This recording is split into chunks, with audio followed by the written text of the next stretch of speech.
नमस्कार दोस्तों। आज से 3 दिन पहले हरियाणा में एक धार्मिक यात्रा के दौरान हिंसा भड़की, पथराव हुआ और उसके बाद फायरिंग, आगजनी और दंगे की शक्ल में नूह, मेवात और गुरुग्राम के इलाके में एक तरह से कहें तो तबाही मचा। 7 मौतें हो गई, 2 पुलिस वाले मारे गए, अस्पताल और थाने पर हमले हुए। मरने वालों में 5 एक समुदाय के, 1 या 2 दूसरे समुदाय के।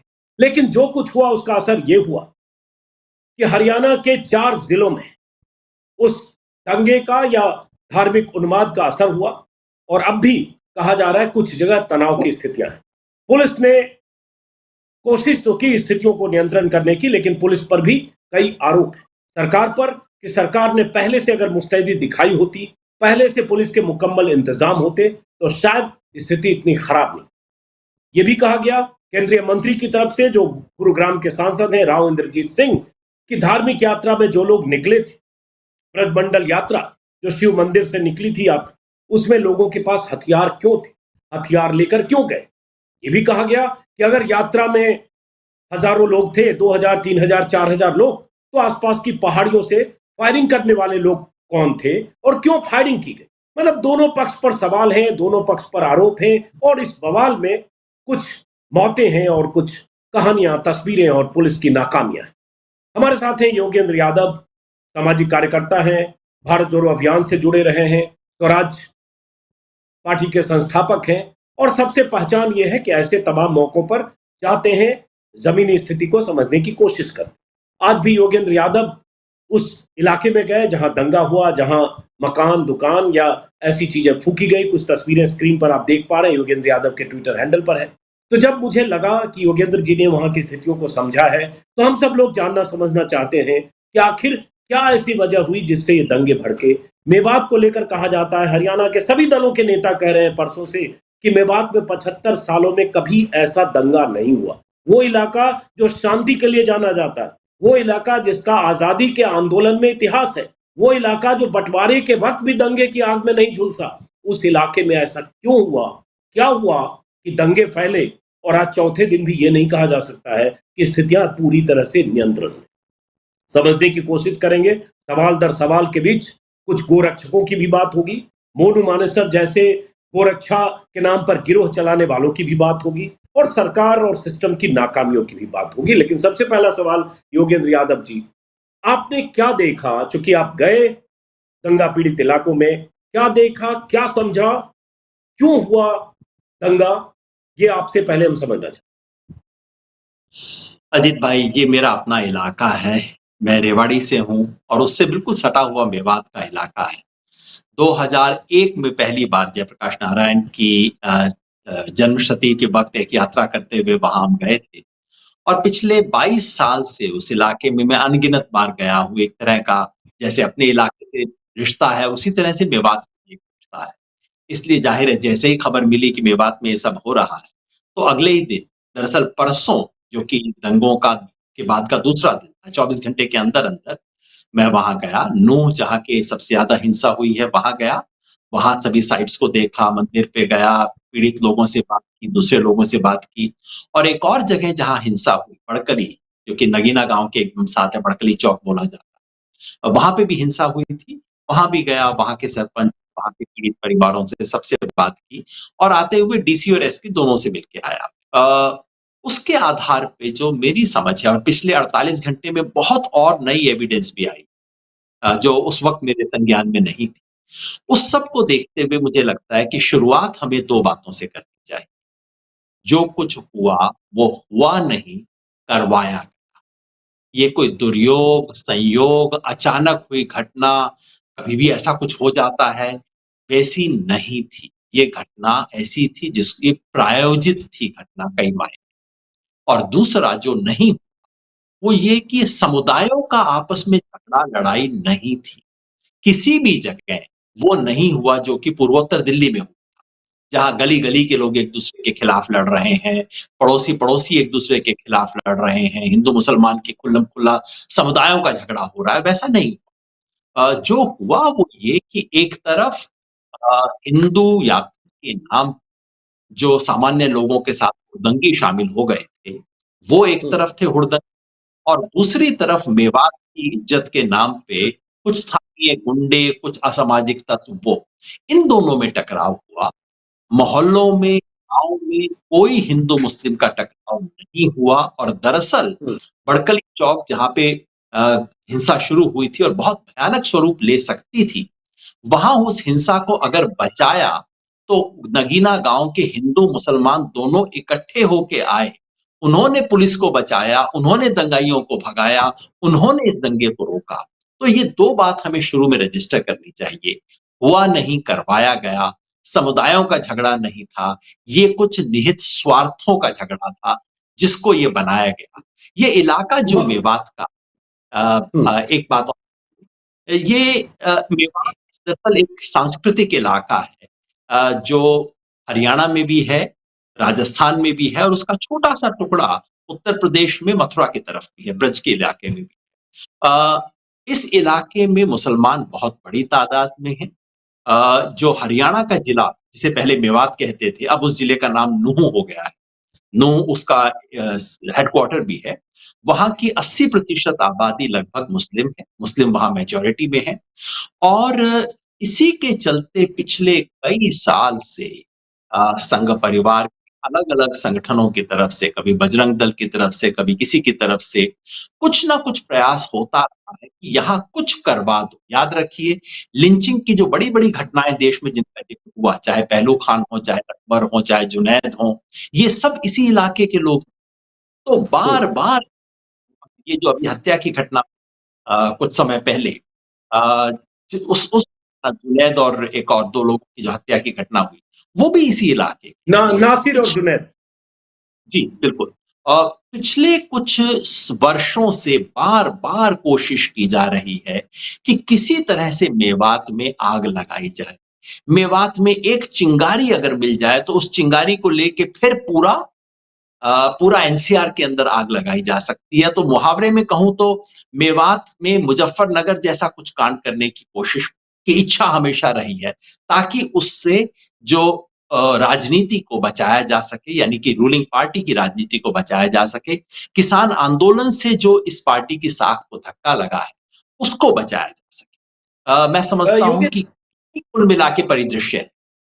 योगेन जी, बहुत अहम बात आपने कही कि जो हुआ वो हुआ नहीं, करवाया गया। मतलब जो दंगा हुआ वो करवाया गया। ये बहुत अहम बात कर रहे हैं, ऐसा बहुत सारे लोग कर रहे हैं। कहने की बुनियाद है, एक बुनियाद वो है कि अगर 31 तारीख को धार्मिक यात्रा निकलनी थी, उस यात्रा से पहले 1 या 2 दिन पहले मोनू मानेसर नाम के एक शख्स का वीडियो वायरल किया जाना कि मैं पूरी टीम के साथ आ रहा हूं। वो मोनू मानेसर जो हथियारबंद दस्ते के साथ गोरक्षा के नाम पर न सिर्फ गैंग चलाता है, बल्कि जुनैद और नासिर की हत्याकांड का वांटेड अपराधी है। राजस्थान पुलिस उसकी तलाश कर रही है, गिरफ्तार नहीं कर पाई है। वो मोनू मानेसर जिसको लेकर इलाके के लोग, नूंह और मेवात के पूरे इलाके के लोगों में आक्रोश है, क्योंकि वो इस तरह से हरकतें करता रहा। वैसे ही एक और शायद कोई बजरंगी नाम, बिट्टू बजरंगी, जो फरीदाबाद के रहने वाले हैं, उन्होंने भी ऐसा वीडियो उनका भी आया कि कह देना कि दामाद आ रहा है या जीजा आ रहा है, और उस तरह से ये वीडियो वायरल किया। तो एक तो वीडियो का वायरल होना, उसके बाद जो उस धार्मिक यात्रा के दौरान हिंसा पत्थरबाजी हुई, वहां से शुरुआत होना। आप इनके बीच क्या रिश्ता देखते हैं, अगर आप ये कहते हैं कि जो हुआ वो करवाया गया? अजीत भाई, मैं एक नहीं कई प्रमाण आपको देता हूं। ये जो यात्रा है वर्तमान स्वरूप में सिर्फ 3 साल पुरानी। शिवजी के मंदिर पे, नलड़ में जो शिवजी का मंदिर है, वहां पे पानी चढ़ाने की परंपरा बहुत पुरानी है। सामान्य धार्मिक लोग ऐसा करते हैं, वो लोग आज भी कर रहे हैं। उसे एक सुनियोजित बड़ी यात्रा का स्वरूप देके करना, ये केवल 3 साल पुराना। और पिछले से पिछले साल इसी यात्रा में एक सांप्रदायिक हिंसा की घटना हो चुकी है। जब पिछले से पिछले साल ये यात्रा नंगल मंदिर के करीब पहुंचने वाली थी, तो उसके बिल्कुल सामने एक मजार है। उस मजार को तोड़ा गया था, और वो तो उस वक्त हमारे सब साथियों ने मिलकर सुलह सफाई करवा ली, यात्रा वालों ने माफी मांग ली, उसको दोबारा बनवा दिया गया।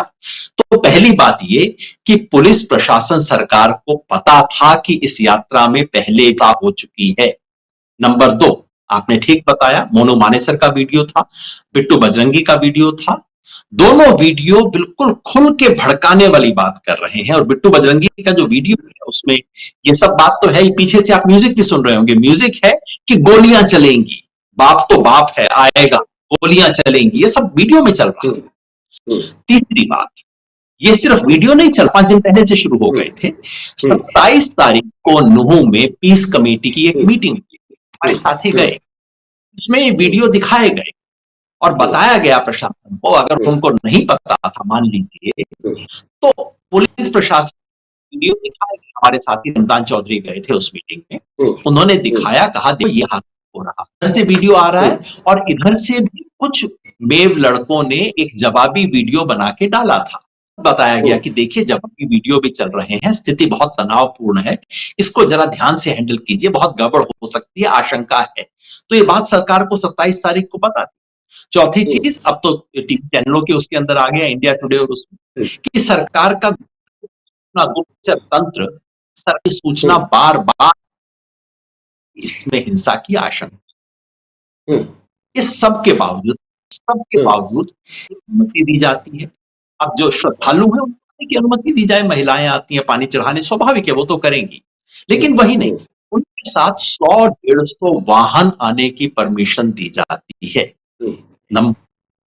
साथ में वाहन, हथियार, डंडे, तलवार, गन्स, ये कौन सी शोभा यात्रा। तो केंद्रीय मंत्री ने खुद कह दिया, राव इंद्रजीत ने, जो कि वहां के सांसद भी हैं, उन्होंने भी वो सवाल पूछ लिया जो हर बच्चा भी पूछेगा कि भाई ये कौन सी शोभा यात्रा है जिसके अंदर बंदूक लेके चलते हैं, कहां है ये परंपरा। तो ये हुआ। और यही नहीं, सबसे जो विचित्र बात है कि जब हिंसा शुरू हुई, पथराव शुरू हुआ, और इसमें कोई संदेह नहीं है कि पथराव करने वाले वहां मेव समाज के लड़के थे। और ये शुरू क्यों हुआ ये हम बिल्कुल स्पष्ट जान रहे। उस समय मेवात में ये अफवाह चल रही थी कि मोनू मानेसर आ रहा है। अब आया नहीं आया इस बारे में 50 वर्ष, लेकिन जैसे मैंने कहा अफवाह में इसका कोई महत्व चाहिए क्या थी। सब लोगों को लग रहा था मानेसर ने मेवात को चैलेंज दिया है, वो आ रहा है और हम उसका मुकाबला करेंगे। और वहां एक गाड़ी आई, गाड़ी के ऊपर लिखा था गोरक्षक, और वहां ये अफवाह फैली कि देखो इस गाड़ी के अंदर मोनू मानेसर है, तो लोग पिल पड़े उस गाड़ी में से मोनू मानेसर को ढूंढने के लिए। वो मिला नहीं और वहां पे पथराव शुरू हुआ। तो जब ये पथराव हुआ जिसमें 2 होमगार्ड के जवान मारे गए, जो बहुत ही दुख का विषय है, एक ड्यूटी करते हुए जवान मारे जाए, उसके बाद अगले 3-4 घंटे तक पुलिस नदारद हो गई। मैं पूरा विश्वास के साथ, पूरे कॉन्फिडेंस के साथ बता रहा हूं आपको, 2-3 घंटे तक सड़क पे पुलिस थी। हालात ये हो गए कि मजिस्ट्रेट वहां फंस गई, मिसेस जैन, वहां की जो एसडीएम, वो फंस गई। उन्होंने सेशन जज को फोन किया, सेशन जज ने पुलिस से कहा कि भाई मजिस्ट्रेट को तो निकाल लाओ वहां से। पुलिस ने निकालने ने असमर्थता व्यक्त की। फिर हमारे साथी कई उसको छुड़ा के ला, और यही घटना वहां में हुई। 3-4 घंटे तक वहां कोई नहीं था। तो मैं इस सब से मिला के केवल यही सवाल पूछता हूं, या तो ये एक आपराधिक कार्रवाई है, प्रशासन इतना खबर, इतना लापरवाह और इतना मस्त था कि नहीं कुछ नहीं होगा, या किसी को पता था कि ये होगा, हो सकता है, और उसने ऊपर से फोन किया होगा कि नहीं नहीं हाथ नहीं लगाना, होने दो जो होना है। कहीं ये संभावना की तरफ चलते हैं, और इसलिए मैं कहता हूं हुआ नहीं, करवाया। तो ये बहुत गंभीर आरोप लगा रहे हैं योगेंद्र यादव जी। एक बात जो 2 दिनों से लगातार ये बात आ रही है, मोनू मानेसर का वो वीडियो भी वायरल है, मैंने भी कल अपने प्रोग्राम में दिखाया है बिट्टू बजरंगी का। जाहिर है धमकी देना या उत्तेजना फैलाने के लिए वीडियो वायरल हुआ। तस्वीर में मोनू मानेसर की हम दिखा रहे हैं स्क्रीन पर, जो दर्शक पहले भी देख चुके हैं और जानते होंगे कि हथियार बंद होकर किस तरह से ये गोरक्षा के नाम पर क्या करता है, और सरकार का संरक्षण है, बीजेपी नेताओं का संरक्षण है। इसकी तस्वीरें बीजेपी के बड़े बड़े नेताओं के अलावा केंद्रीय गृह मंत्री के साथ भी जैसे भी पहुंचा तो तस्वीरें हैं, बीजेपी का संरक्षण है। और एक शख्स जिसकी तलाश पुलिस कर रही है, जो वांटेड है मर्डर और किडनैपिंग में, जुनैद और नासिर हत्याकांड में, वो शख्स वीडियो जारी कर रहा है, वायरल कर रहा है, घूम रहा है। तो ये बात, लेकिन जो आपने एक बड़ी बात ये कह दी कि ये करवाया गया, इसके पीछे कुछ सियासी साजिश या सियासी फायदे की कोई वजह हो सकती है, तो ये कहने का कोई आधार है या जो आप गए देख कर आए उसके आधार पे आपका असेसमेंट है? देखिए, मेरे पास कोई खुफिया जानकारी हो कि चंडीगढ़ में फला व्यक्ति ने योजना बनाई, दिल्ली में फला व्यक्ति ने योजना बनाई, फला ने फला को फोन किया, ऐसी मेरे पास जानकारी नहीं। मैं एक केवल कयास इस आधार पे लगा रहा हूं कि दो ही स्थिति हो सकती है। एक तो ये कि पुलिस प्रशासन को ये सब जानने के बावजूद इतने लापरवाह लोग हैं कि उन्होंने कहा कि नहीं, कोई बात नहीं, आपको बता दिया गया, वीडियो दिखा दिया गया, आपको बताया गया कि स्थिति बहुत संगीन है, एएसपी ने कहा कि हाँ हम समझ रहे हैं, हम पूरी व्यवस्था कर रहे हैं। तो ये कोई अचानक कोई दंगा भड़क गया हो ऐसा कुछ नहीं है। उस दिन हुआ जबकि एक्सपेक्टेड था, उसके बावजूद अगर कुछ नहीं हुआ तो या तो घोर लापरवाही है। अगर लापरवाही है तो मैं समझता हूं कि सरकार को अब तक तो सारे डिस्ट्रिक्ट एडमिनिस्ट्रेशन को सबको सस्पेंड करके लाइन हाजिर कर देना चाहिए था। और अगर नहीं है, लापरवाही पुलिस प्रशासन स्थानीय की नहीं है, तो एक ही कारण हो सकता है कि उनको ऊपर से फोन आ रहे थे कि भाई ये होने तो, नहीं नहीं नहीं, ज्यादा नहीं टच करना, अरे रे लेके चल रहे हैं, हॉकी लेके चल रहे हैं, लेके चल रहे हैं, तलवार लेके चल रहे हैं, कोई बात नहीं, कोई बात नहीं। कहीं से तो मैसेज आया होगा ना। मैं नहीं मान के चलता कि इस देश का आईएएस और आईपीएस ऑफिसर इतना बुद्धू होता है कि वो अपनी आंख से नहीं देख सकता कि क्या हो रहा है, कि कोई पुलिस ऑफिसर चाहता कि मेरे यहाँ पे दंगा हो जाए। वो नहीं चाहता, कोई नहीं चाहता।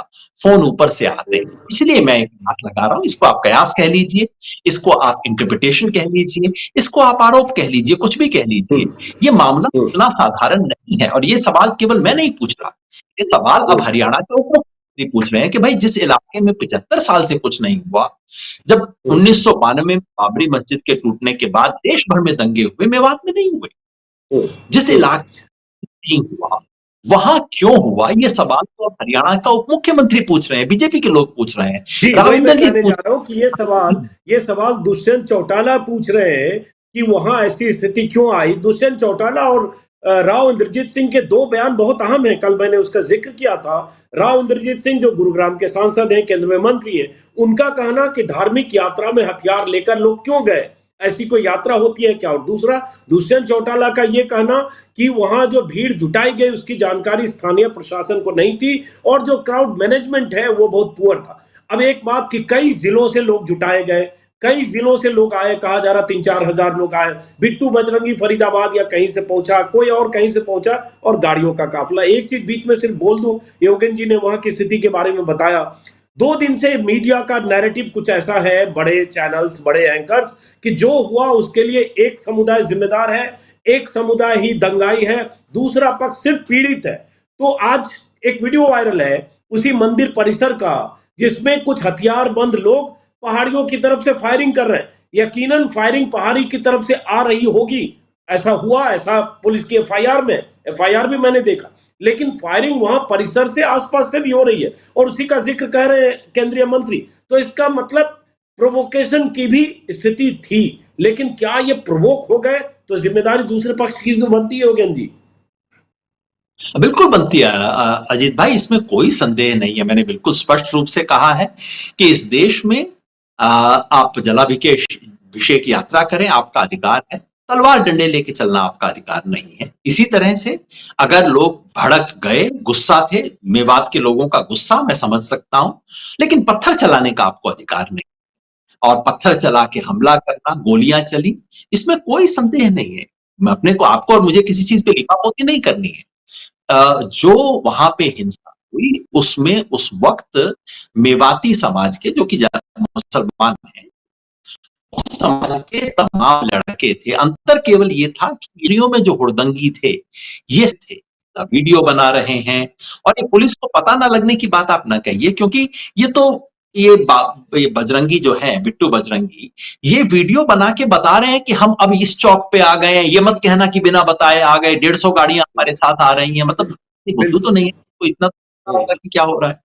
और ये और तो जब आप कहेगा, तो अगर कहेगा कि जीजा आ रहा है और दामाद आ रहा है, वो आदमी जिसे माना जाता है कि इस तरह के उत्तेजक भाषण देता है, नारे लगाता है, मरने मारने की बात करता है, तो उसके बाद किसी का भी लगेगा कि ये क्या है, ये तो चुनौती देकर कहकर आ रहा है। यही आप शायद आप भी करें, ये बहुत सारे लोग करें जो जिन्होंने वहां की स्थितियों का आकलन किया है, अगर मैं सही कह रहा हूं तो। चुनौती दी गई, भड़काने की भरसक कोशिश की गई। लेकिन आप बिल्कुल ठीक कह रहे हैं, कोई मुझे भड़काने की कोशिश करे, उसके बाद मैं उठा के पत्थर मारना शुरू कर दूं? नहीं, ये संभव, ये कानून नहीं है, न्याय नहीं है। इसलिए जिन्होंने पत्थर चलाए हैं उनकी शिनाख्त हो, उनको सजा मिले, इसमें कोई दो राय नहीं हो सकती है। लेकिन ये कहना कि सारा मामला एक तरफा था, ये बात सच नहीं। मैं ये जो वहां रिज्क होटल है जहां पे सारी घटना शुरू हुई, उसके नजदीक ही रिज्क करके एक होटल है, जिस होटल के, और जो बिल्कुल क्लियरली मतलब नाम आप ये वो सब कुछ लिखा हुआ है, एक मुस्लिम होटल है, उस होटल पे पथराव हुआ है। अब ये तो नहीं हो सकता कि स्थानीय मेव लड़के उस रिस्क होटल के ऊपर पथराव करें, है ना? तो इसमें नहीं है कि मुख्यतः उस दिन की मुख्य हिंसा वहां के मेवाती मेव समाज के लड़कों ने की, और इसमें कोई संदेह नहीं है कि कानूनी जिम्मेवारी सरकार की भले ही हो, लेकिन नैतिक जिम्मेवारी बहुसंख्यक समाज की होती है, और वहां मेवात का बहुसंख्यक समाज मुसलमान है। इसलिए मैंने बार बार कहा कि यहां के मंदिर की रक्षा करना और यहां के हिंदू की रक्षा करना अंततः यहां के मुसलमान का एक नैतिक दायित्व है। और जैसे मैंने आपको कहा, ये हिंसा वहां नहीं हुई, इस दायित्व के मुसलमान ने निभाया।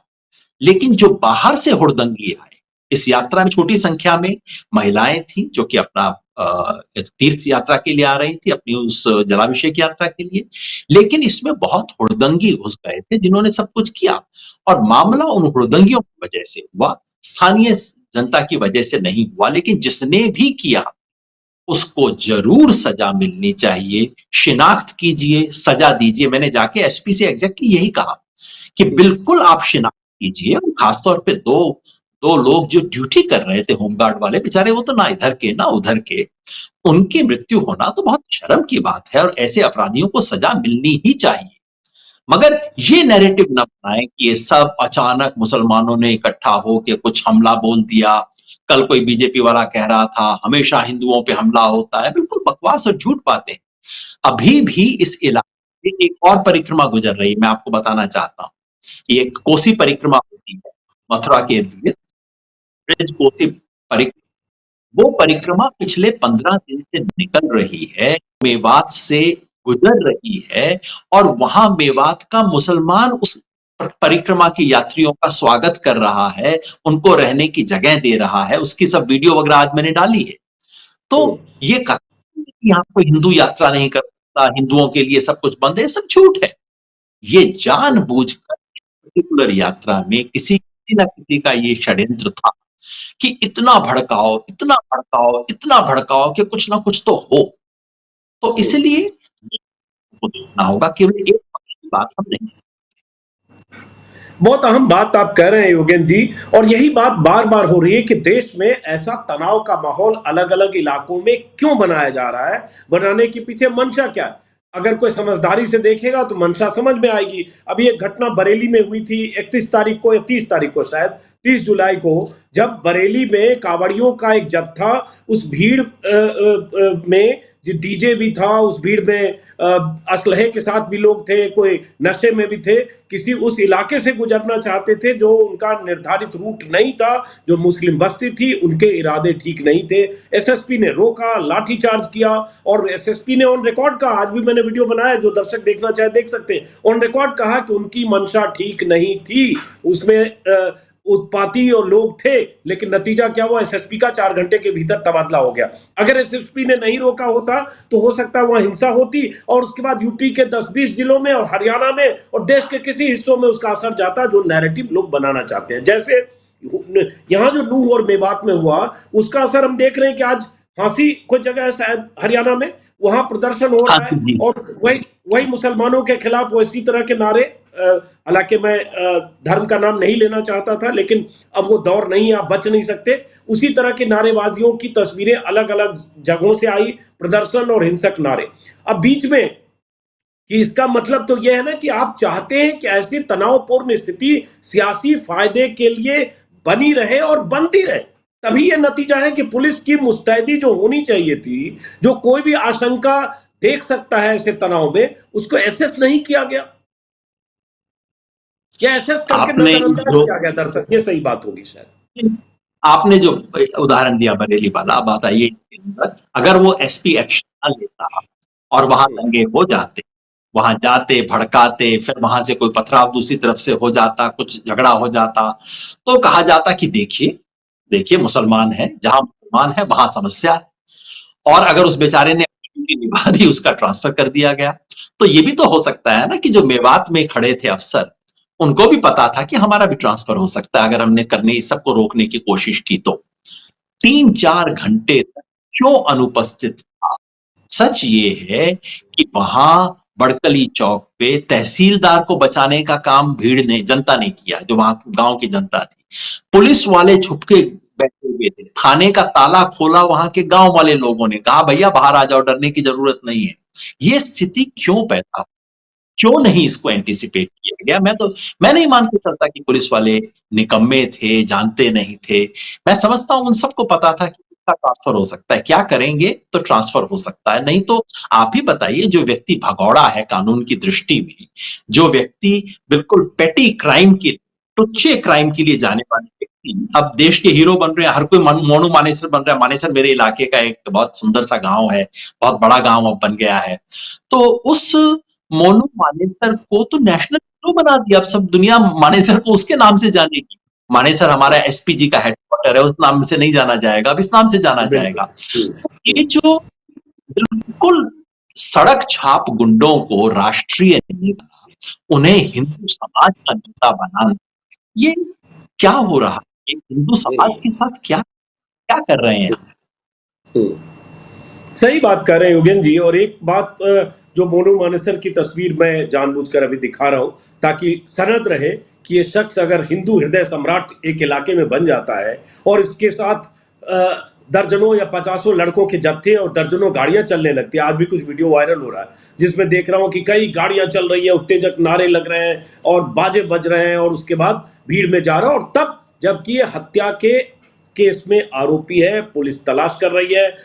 कल क्या हुआ दिलचस्प मोनू मानेसर के मामले में, अनिल विज का बयान आया परसों, जो गृह मंत्री हरियाणा के, उन्होंने कहा मोनू मानेसर का इससे कोई मामला नहीं है, कोई रिश्ता नहीं है। उसका वीडियो जरूर था लेकिन उसने उत्तेजना नहीं फैलाई। और साथ में ये कि मोनू मानेसर के खिलाफ मामले हैं, राजस्थान पुलिस भी पकड़ना चाहती है, हम भी पकड़ना चाहते, पता नहीं कहां। लेकिन उसके बाद एमएल खट्टर का बयान आ गया कि मोनू मानेसर को राजस्थान पुलिस पकड़ना जब चाहे। सामने स्क्रीन पर देख रहे हैं, राजस्थान सरकार ने बजरंग दल के मोनू मानेसर के खिलाफ एफआईआर दर्ज की थी। हमने उनसे कहा है कि उनकी तलाश के लिए जो भी मदद की जरूरत होगी हम मुहैया कराएंगे। अशोक गहलोत जो राजस्थान के मुख्यमंत्री हैं, चूंकि राजस्थान पुलिस ने मामला दर्ज किया जुनैद और नासिर के हत्याकांड में, आज 12:45 पर ट्वीट आया, स्क्रीन पर आप देख पा रहे हैं। कल मनोहर लाल खट्टर के जवाब में अशोक गहलोत ने कहा, हरियाणा के मुख्यमंत्री खट्टर मीडिया में बयान देते हैं कि राजस्थान पुलिस की हर संभव मदद करेंगे, परंतु जब हमारी पुलिस नासिर जुनैद हत्याकांड के आरोपियों को गिरफ्तार करने गई तो हरियाणा पुलिस ने कोई सहयोग नहीं किया, बल्कि राजस्थान पुलिस पर एफआईआर दर्ज कर ली गई। जो आरोपी फरार है उन्हें तलाशने में हरियाणा पुलिस राजस्थान पुलिस का सहयोग नहीं कर रही है। खट्टर हरियाणा में हो रही हिंसा में नाकाम रहे, सिर्फ लोगों का ध्यान भटकाने के लिए इस तरह का बयान दे रहे हैं जो उचित है। तो ये तो साफ दिखता है कि सरकार का संरक्षण है। भाई देखिए, जितना मैं कानून समझता हूं, अगर दूसरे राज्य की पुलिस के हिसाब से एब्सकॉन्डर है तो भी किसी राज्य में ऑपरेट नहीं कर सकता है। पुलिस उसकी तलाश कर रही है, लोकल पुलिस का भी काम है उसको अरेस्ट करे, डिटेन करे और इन्फॉर्म करे कि आपका एब्सकॉन्डर यहां है। बिल्कुल आप सही कह रहे हैं। ये देखिए, ये कहना कि हाँ हम सहयोग करेंगे, एब्सकॉन्डर भगोड़ा बताया जा रहा है। मेरे मानेसर के दोस्त बताते हैं, नहीं तो रोज ये तो यहीं पे घूम रहा है, काहे का एब्सकॉन्डर है, कौन भगोड़ा बता रहे हैं, तो यहाँ पे घूम रहा है, वीडियो बना रहा है, इंटरव्यू दे रहा है। अब आप ही सोचिए, कोई राज्य का गृह मंत्री किसी ऐसे जो अपराध में भगोड़ा हो चुका, उसके पक्ष में बयान देगा कि नहीं कोई इस मामले में अपराध, मान लीजिए नहीं है, कोई गृह मंत्री किसी अपराधी के पक्ष में देता है कभी? ऐसा तभी होता है जब आपका वरद हस्त होता है। और मैं बार बार ये कि हमें सिर्फ इन मोहरों की चर्चा नहीं करनी चाहिए, चाहे मोनू मानेसर हो, चाहे बजरंगी हो, और आज जिस वो गोली चलाने वाले व्यक्ति का नाम आया है, नाम बताया जा रहा है अशोक बाबा करके, वकील है वो आदमी, ऐसा बताया गया, व्यक्तिगत रूप से कंफर्म नहीं कर पाया हूं। पर कहा गया है कि वो तो वकील है, वो इनका खास आदमी है, मोनू मानेसर मोनू का। मानेसर के साथ अब भी दिखता है, और एक हथियार जो इसमें दिख रहा है मेरी तरफ, जो बीच में हथियार है, इसी तरह का हथियार उसके हाथ में। कहा जा रहा है दोनों में सिमिलरिटी भी है और दोनों साथ ही ऑपरेट करते हैं या साथ घूमते दिखते हैं, ऐसी तस्वीरें जी, जो मंदिर परिसर से तो फायरिंग कर रहा है जी, तो ये और देखिए जो फायरिंग हो रही है उस वक्त पुलिस साथ में खड़ी है, बिल्कुल। पुलिस साथ में है, वीडियो को देखिए आप, पुलिस वहीं पे खड़ी है, पुलिस वाले चर्चा कर रहे हैं उनसे। अब आप बताइए, गोली चलाने वालों से आप चर्चा करते हैं क्या? चलिए उस वक्त स्थिति खराब थी, आप उस वक्त उनको गिरफ्तार नहीं कर पाए, आप वापस आके रिपोर्ट तो करते हैं ना, फला व्यक्ति ने गोली चलाई मेरी आंख के सामने। इस देश में कोई कहीं पे भी गोली चला ले, क्यों नहीं तो वो लोग रिपोर्ट तो कह किया रहे हैं गया? आत्मरक्षा लोगों की चलाई, कहने की चूंकि बारी पहाड़ियों बनती से गोलियां चल रही थी, पहाड़ियों से गोलियां चल रही थी, मंदिर में लोग फंस गए थे, उन पर हमले हो रहे थे। ऐसा वीडियो भी वायरल है जिसमें गाड़ियों की आड़ लेकर पुलिस वाले भी छिपे हुए हैं और लोग छिपे हुए हैं, वहां लोग फंसे हुए हैं। आज मैं देख रहा था एडीजी जो हरियाणा की हैं, शायद कविता सिंह नाम है उनका, इंटरव्यू कहीं चल रहा था कि हमने कैसे लोगों को रेस्क्यू कराया, बचाया, बुरी तरह से घिरे हुए थे, चारों तरफ से फायरिंग हो रही थी। ये पक्ष भी है। निसंदेह फायरिंग हो रही होगी, लेकिन आप उसी वीडियो में देखिए पुलिस वाले बंदूक लेके खड़े हैं। भाई अगर नीचे से कोई फायरिंग हो रही है, अगर जनता की जान माल को खतरा है, तो पुलिस की बंदूक किस चीज के लिए है? पुलिस बंदूक चलाएगी या किसी प्राइवेट आदमी को कहेगी कि जाके तुम बंदूक चला लो? ये कौन सा नियम इस देश में? आप देखिए उसी वीडियो में वो आज पुलिस के लोग बंदूक लेके, और वीडियो जहां समाप्त होती है वो बंदूक लेके एक इंस्पेक्टर ऐसा व्यक्ति है जो बंदूक लेके उनको सलाह। तो ऐसा नहीं कि पुलिस बेचारी के पास बंदूक नहीं था इसलिए किसी और से बंदूक चलवानी पड़ गई, बंदूक उनके पास है। जान माल की सुरक्षा के लिए अगर पुलिस बंदूक चलाती है और स्थिति ऐसी है कि जान बचाने का और कोई तरीका नहीं है, तो पुलिस का कर्तव्य भी है, उसका अधिकार भी है। लेकिन किसी प्राइवेट पर्सन को कैसे अधिकार हो जाता है, आप ये बताइए। क्यों? और इसके बारे में क्यों नहीं कोई बोलता, क्यों नहीं इसके बारे में गृह मंत्री बोलते? सच ये है कि सब घटनाएं होने दी गई। सच ये है कि मेवात से किसी चिंगारी का इंतजार था, बेसब्री से इंतजार था, लार लपक रही थी कि मेवात में कुछ तो हो जाए, कुछ तो हो जाए।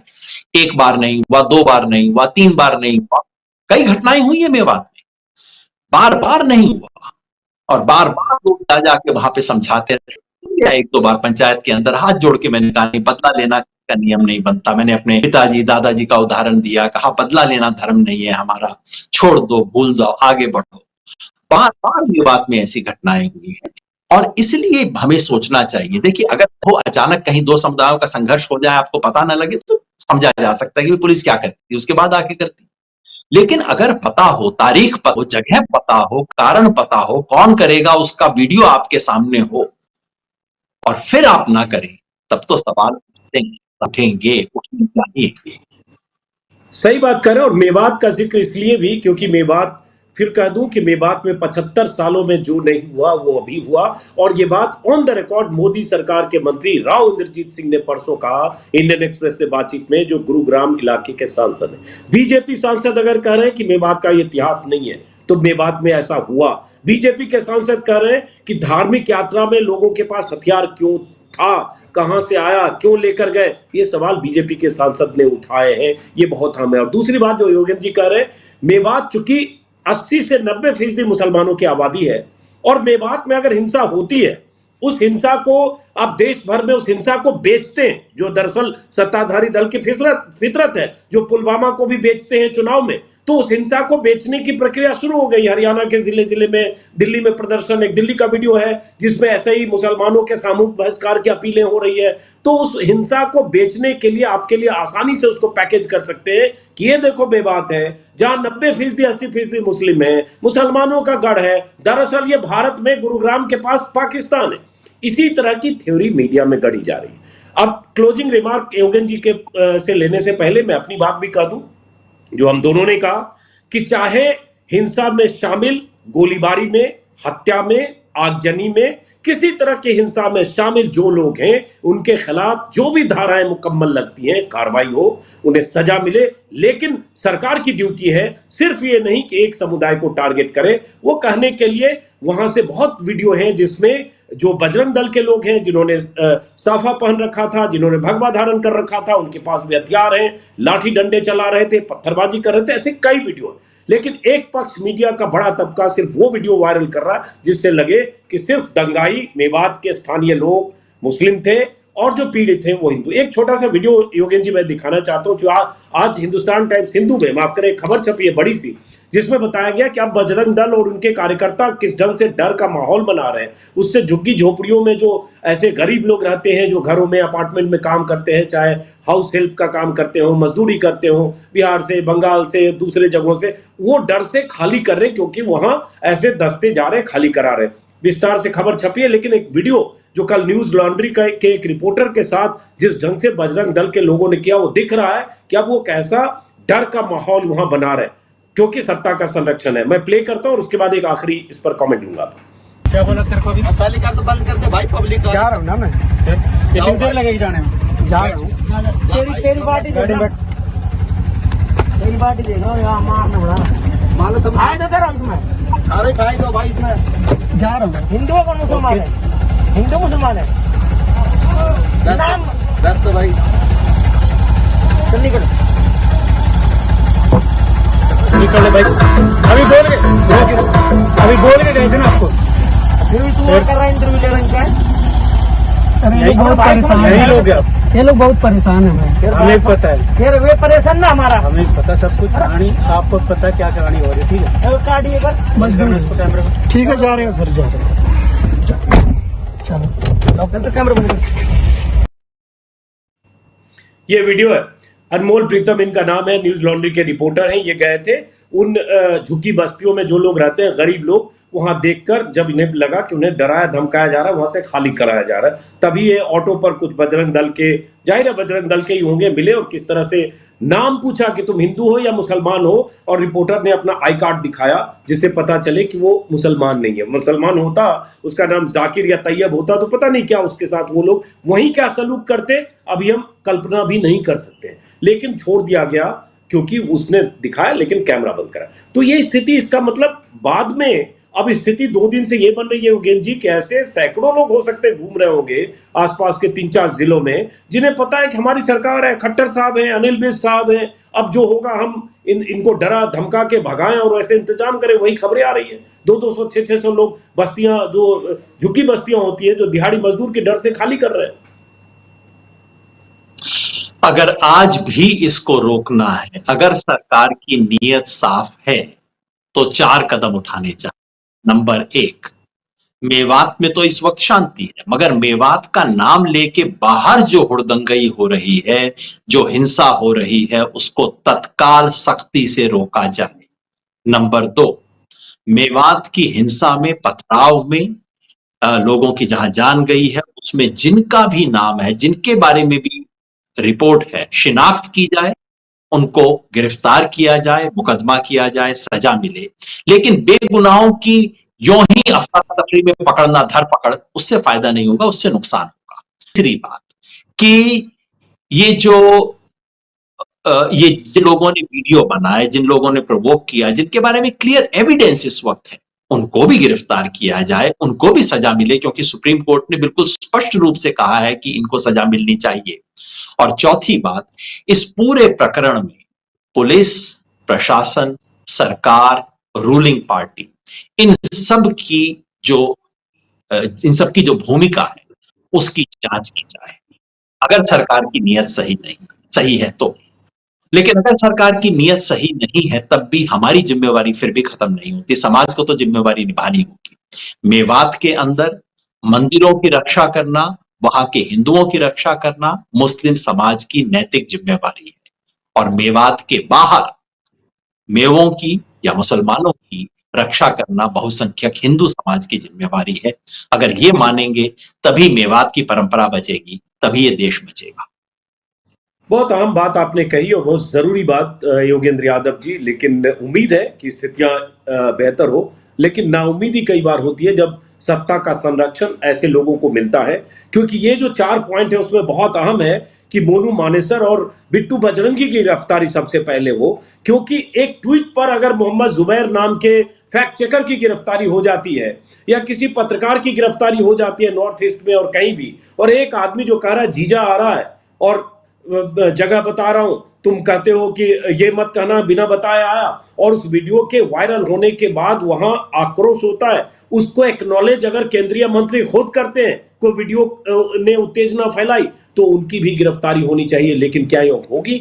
सवाल यही है, क्योंकि जो रवैया है सरकार का वो संदेह पैदा करता है। बहुत सारी बातें योगेंद्र यादव ने कही। ये भी सच है कि आने वाले वक्त में चुनाव है, 4 महीने बाद 4 राज्यों में चुनाव, राजस्थान, एमपी, छत्तीसगढ़, तेलंगाना जैसे राज्यों में चुनाव, और उसके बाद लोकसभा चुनाव। कहीं किसी तरह की पटकथा लिखने की कोशिश तो नहीं हो रही है देश में चुनाव से, लोकसभा चुनाव से 9-10 महीने पहले। फिलहाल इस वीडियो को खत्म करते हैं। योगेंद्र जी बहुत बहुत शुक्रिया आपका, फिर मुलाकात होती रहेगी और एक बार अगली बार हम राजनीतिक परिदृश्य पर भी कभी बात करेंगे। नमस्कार, शुभ रात्रि।